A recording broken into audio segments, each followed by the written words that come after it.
বাজারে সবজির সাথে উত্তাপ ছড়াচ্ছে কাঁচামরিচ। সপ্তাহের ব্যবধানে কাঁচামরিচের দাম প্রতি কেজিতে বেড়েছে 50 থেকে 70 টাকা পর্যন্ত।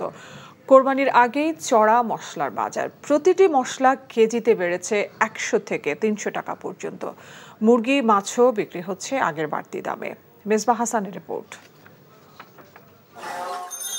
বেসরকারি চাকরিজীবী সন্তানের এই মা বাজার ঘুরে কিনেছেন ব্রয়লার মুরগি, ঢেঁড়স। মুরগির মশলা কিনতে গিয়ে তাই খরচের হিসেব কষে নিতে হচ্ছে বারবার। 1 মাস পর 5 জনের সংসারে মাংস কিনতে পেরে যেমন তৃপ্তি পেয়েছেন, তেমনি নিত্যপণ্যের ঊর্ধ্বগতির বাজারে সংসার চালানো যে কতটা দায় তার কথাই স্পষ্ট।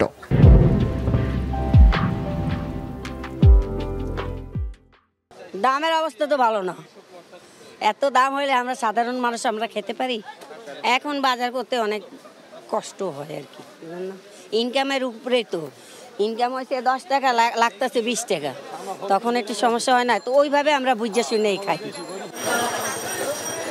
1 সপ্তাহ আগে কাঁচামরিচ বিক্রি হতো 70 থেকে 80 টাকা, আজ তা 150 টাকা ছাড়িয়েছে। গরিবের আমিষ ডিম বিক্রি হচ্ছে প্রতি হালি 150 থেকে 60 টাকা। সবজির দাম ছুঁয়েছে কেজিতে 100 টাকা পর্যন্ত। কোরবানি ঈদের 1 মাস আগেই উত্তাপ ছড়াচ্ছে মশলার বাজারেও।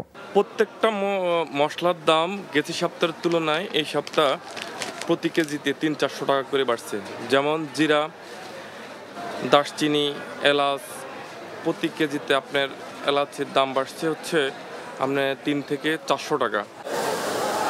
সরকারি চাকরি থেকে অবসরপ্রাপ্ত এই নারী ক্রেতা জানালেন, উচ্চ মূল্যের কারণে কাটছাঁট করতে হয়েছে চাহিদার ফর্দ। আমাদের মতো মানুষরাই হিমশিম। আমরা তো মনে করেন মানে মিডিল ক্লাসের না, তারপরে আমরা নিজেরাই দেখেন না 50 টাকার জিনিস নিচ্ছি, যেগুলো এগুলো কখনো 1 কেজি 1.5 কেজি নিচে নিতাম না, আজকে 50 টাকা নিচ্ছে সেগুলো।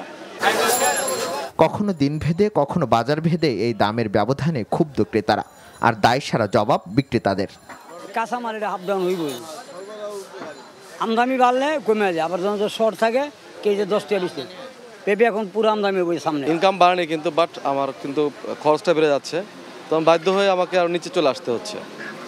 তো এইভাবে চলতে থাকলে আসলে আমার মনে হয় অনেক আরও সমস্যা সামনে আরও কঠিন দিন ওয়েট করছে আমাদের জন্য। দেশে আমদানি কম, রপ্তানি বেশি, মাল কম আসলে তো আপনার দাম বাড়াই দেয় ওরা আড়তদাররা।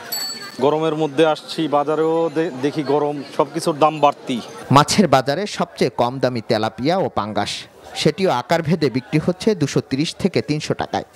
20 টাকার নিচে মিলছে না শাকের আটি। Mezba Hasan, NTV news, Dhaka.